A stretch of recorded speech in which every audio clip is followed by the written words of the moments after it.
Good afternoon, everyone. We are Group 1, and my name is Chen Yan Kit. We are going to design a school-based lunch. I'm going to talk about some background first. The COVID-19 epidemic in Hong Kong has lasted for more than 2 years, with classes suspended for nearly 450 days, which has greatly affected the learning progress of students in Hong Kong. It has also completely disrupted the life and the diet of students, resulting in many health problems for students. During the epidemic, the rise of childhood obesity is due to unhealthy eating habits, lack of exercise, and changes in sleep habits that disrupt dietary rules.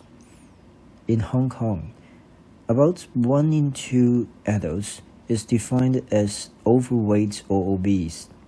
The problem of overweight and obesity in Hong Kong has become more serious during the 2019 coronavirus epidemic due to reduced physical activity and changes in eating habits. Under the epidemic, children lack normal campus and social life and cannot go out for exercise and play.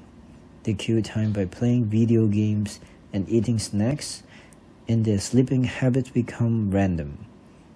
As a result, some children have overweight problems which affect their physical and mental health.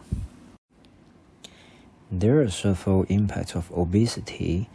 It means that if you are not eating healthily or you intake too much nutrition that you're supposed to have, you may get some disease or some problems reflected by your body. For example, if you're eating too much fat, you may get hypertension, heart disease, and even stroke. And if you intake too much sugar, you may get diabetes. And if you're eating too many processed food or canned food, you may get cancer.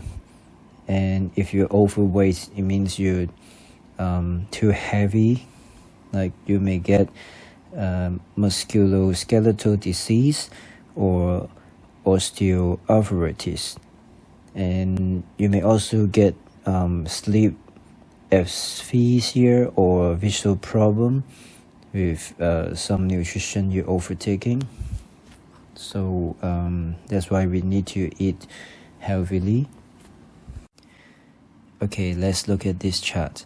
This chart shows the percentage of overweight and obesity in primary 1 and primary 2 students in Hong Kong.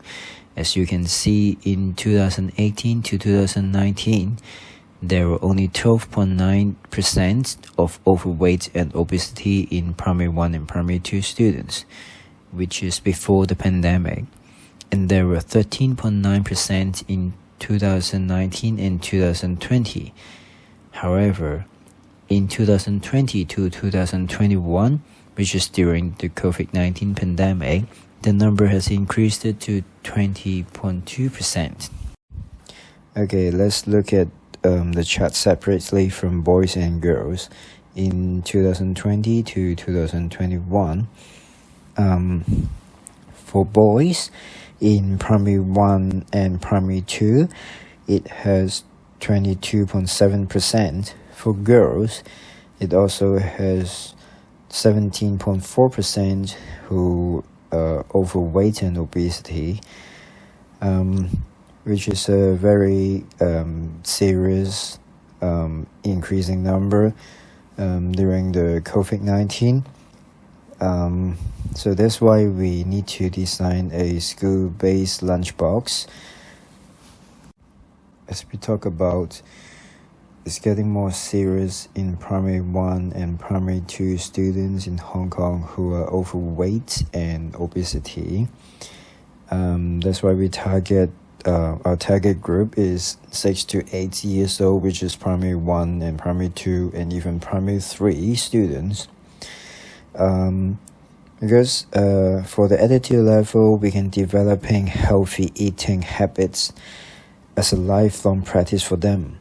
so they can have a very good base of the attitude, so that they can eat more healthily from their very young age. And for the knowledge level, they can understanding the importance of balanced nutrition, so that they can choose a healthy food to eat. And then learning about food groups and their functions to get more knowledge on every single food, and they know how to choose their food for their lunchbox also. And they recognizing the impact of food choices on health. It means that every single food, they know what the nutrition inside and whether it helps their body to become more healthy or is harming their healthy. For the skills level, it also help building practical skills for food preparation, and then they can bring their own lunchbox or snack box to school, so that they can eat healthily with their own lunchbox instead of buying snacks in a tuck shop. And also enhancing critical thinking and decision making. And it also helps them have their own decision to choose their own favorite food, which is healthy, to bring it to school. It also helps them to have more decision-making training, so it's also good for them. Let's pass to my groupmate, Ann Norman, to present Anthropometry Nutritional Screening. Weight for height chart is an instrument to assess if the weight of a child is proportional to the height. If you have reached age 18 or is taller than 175 centimeters, please use the body mass index BMI to assess your weight status. BMI can be calculated the same way for children and teens as it is for adults, but the numbers don't have the same meaning. This is because the normal amount of body fat changes with age in children and teens, and is different between boys and girls. So for kids, BMI levels that define being normal weight or overweight are based on the child age and sex. This is the comparison of the weight for height chart. Hello, I am Lipulan. Importance of primary students' health lunch box. Okay, our bodies train different hormones of nutrients from different types of food, and then use them to promote growth, development, and maintain health, which is especially important during the developmental status of students. So, in order to ensure intake enough of micronutrients and macronutrients. Macronutrients are the compounds that humans consume in the large quantity and have three main: protein, fat, and carbohydrate. They provide energy in the form of calories and are needed to maintain your body's functions and structures.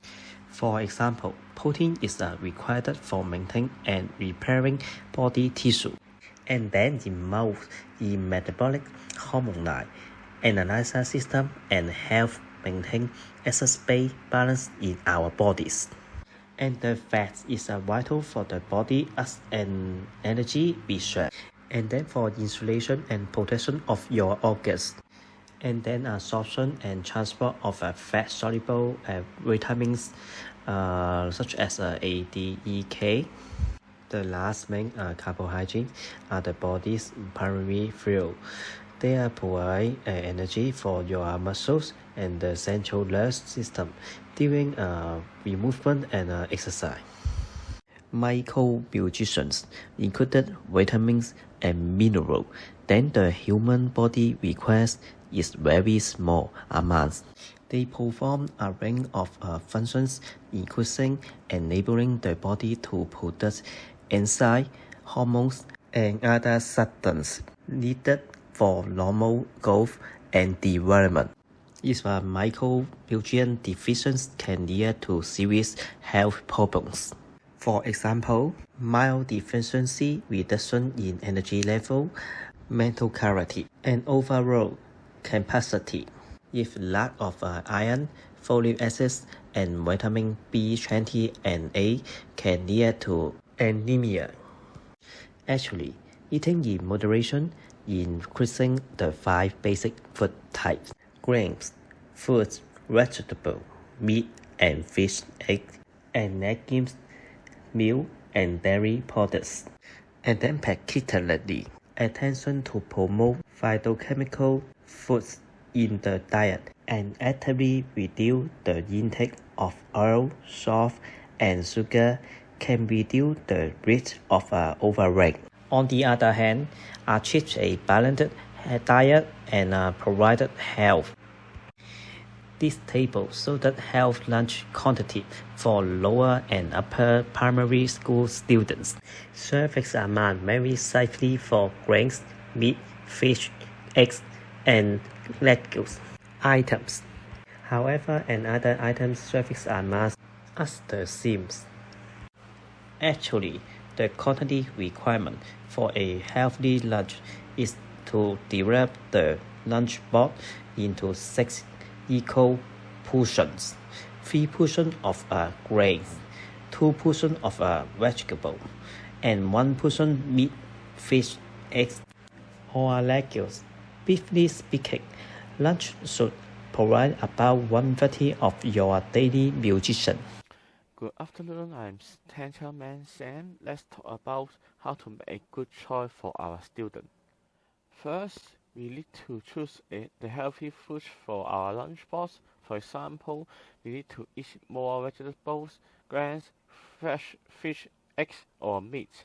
On the other hand, we need to eat less foods which has high salt, sugars, fried foods, and the foods which has add cream.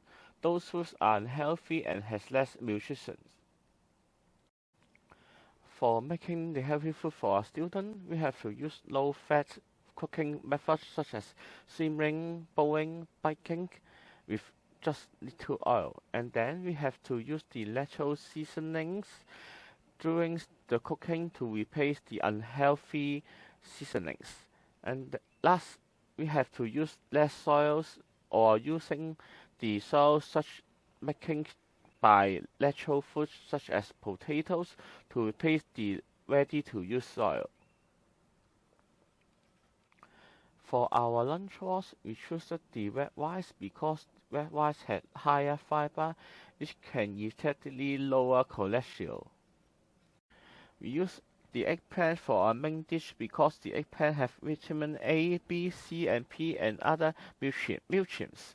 Also, eggplant is 19% water and it has many diet fibers, and it helps the student grow up and get health. First, put 160 grams of minced pork in a large bowl.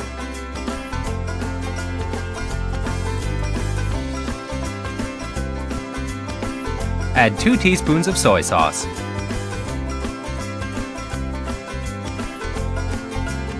A pinch of white pepper. Half a teaspoon of sugar.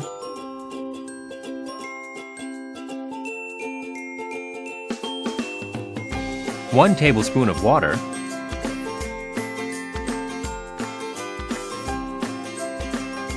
And half a teaspoon of cornstarch. Mix well and marinate for a while.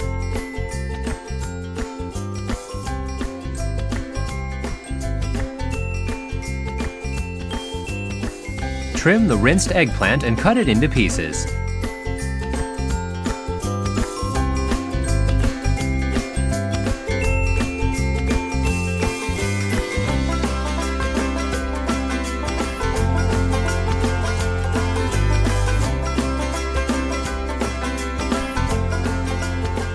Prepare 2 teaspoons of finely chopped garlic.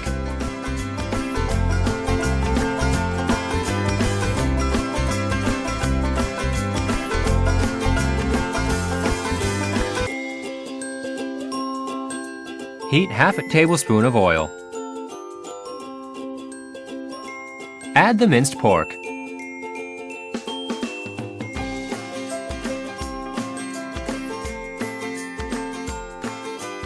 Stir-fry it to medium well.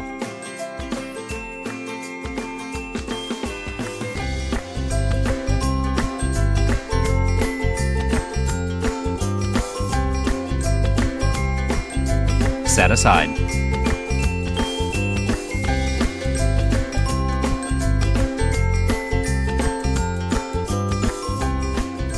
Heat 1 tablespoon of oil.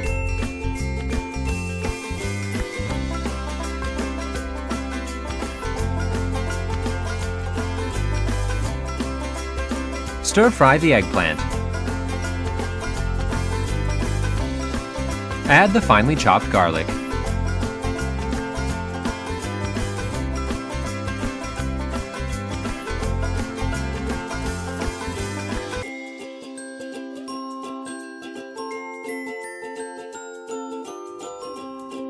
Add an appropriate amount of water and cook the eggplant until tender.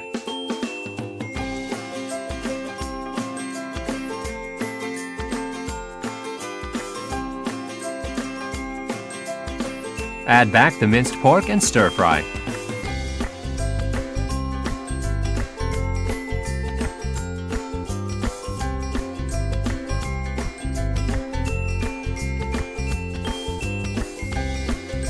Add the seasoning of half a teaspoon of salt, 1 teaspoon of soy sauce, half a teaspoon of sesame oil, a pinch of white pepper, half a teaspoon of sugar, and 3 tablespoons of water.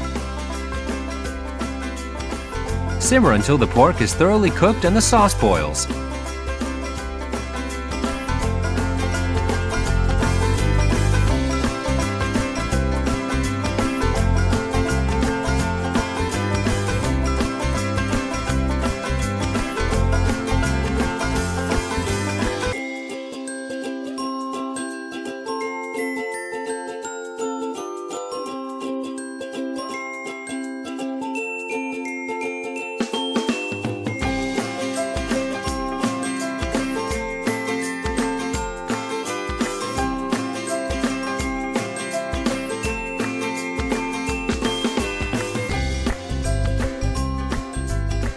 The nutrient analysis per serving of this dish is 129 kilocalories of energy, 5 grams of carbohydrate, 10 grams of protein, 8 grams of fat, 24 milligrams of cholesterol, 0.8 gram of dietary fiber, and 628 milligrams of sodium. We chose this dish for our students because we used less oil and removed the fat for the chicken. Also, it used the natural seasonings and healthy cooked methods. The baking dish can also attract the students to eat. Here is the movie for how to make it. First, put the rinsed chicken legs into a bowl after removing fat. Add the marinade, which includes a finely chopped lemongrass,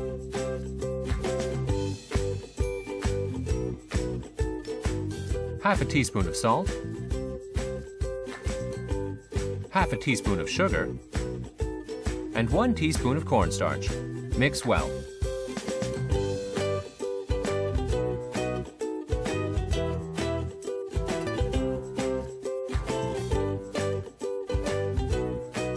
Add 2 teaspoons of Shaoxing wine. Mix well. Marinate for about 30 minutes. While preheating the oven to 200 degrees Celsius, slice the rinsed garlic. Put the garlic slices in a baking tray already wrapped with aluminum foil. Put the chicken legs on top of the garlic slices.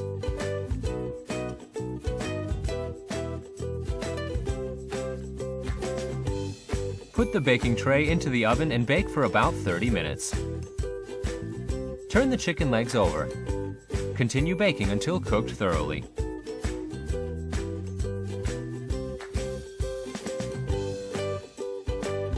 Once cooked, remove bones and skin from the chicken legs.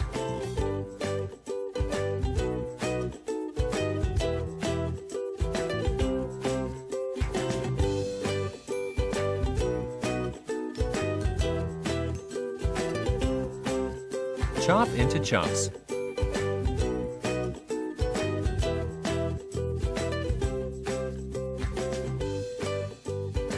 Topped with garlic slices before serving.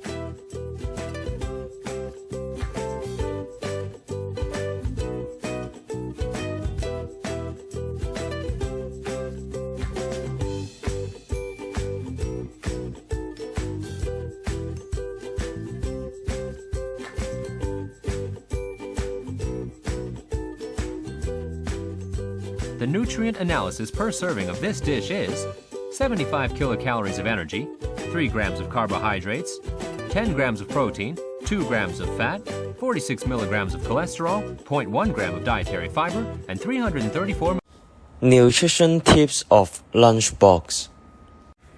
The study found that children are tempted by pastes with 7 different items and 6 colors, while adults tend to prefer only 3 items and 3 colors. The finding could be used by parents of picky eaters to encourage their children to eat more nutritionally diverse diet by introducing more colors to their meals. When parents pace food for kids, we do it in a way that is appealing to us and not to them. Other studies show how to make the changes so the broccoli and fish look tasty than they otherwise would to little Casey or little Audrey. What kids find visually appealing is very different than parents. Compared with adults, children not only prefer paste with more elements and colors, but also their entry page in the front of the page and with figurative designs. While much of the research concerning food preference among children and adults focused on taste, smell, and chemical aspect, we will build on findings that demonstrate that people appear to be significantly influenced by the shape, size, and visual appearance of food that is presented to them. Dietary fiber is found in whole grains, cereals, and fruit and vegetables. Fiber is made up of the indigestible parts or compounds of plants which pass relatively unchanged through our stomach and intestines. Fiber is mainly a carbohydrate. The main role of fiber is to keep the digestive system healthy. Antioxidants are thought to rid the body of harmful molecules known as free radicals, which can damage a cell's DNA and may trigger some forms of cancer and other diseases. Are commonly found in vegetables such as broccoli, Brussels sprouts, cabbage, and cauliflower, and in teas. The polyphenols include a large subgroup of chemicals called flavonoids. Flavonoids are plant chemicals found in a broad range of foods, grains, and vegetables. They are being studied to find out whether they can prevent chronic disease such as cancer and heart disease. While much of the research concerning food preferences among children and adults focuses on taste, smell, and chemical aspects, we will build on findings that demonstrate that people appear to be significantly influenced by the shape, size, and visual appearance of food that is presented to them. You can easily increase your dietary fiber intake by replacing a portion of white rice with red rice. There are two types of dietary fiber: soluble and insoluble. Soluble fiber retains water and turns to gel during digestion. It also slows digestion and nutrient absorption from the stomach and intestine. Soluble fiber is found in foods such as oat bread, barley, nuts, seeds, beans, lentils, peas, and some fruits and vegetables. Insoluble fiber appears to speed the passage of foods through the stomach and intestines and adds bulk to the stools. It is found in foods such as wheat bread, vegetables, and whole grains. Fiber is very important to a healthy diet and can be a helpful aid in weight management. One of the best sources of fiber comes from legumes, the group of food containing dry peas and beans.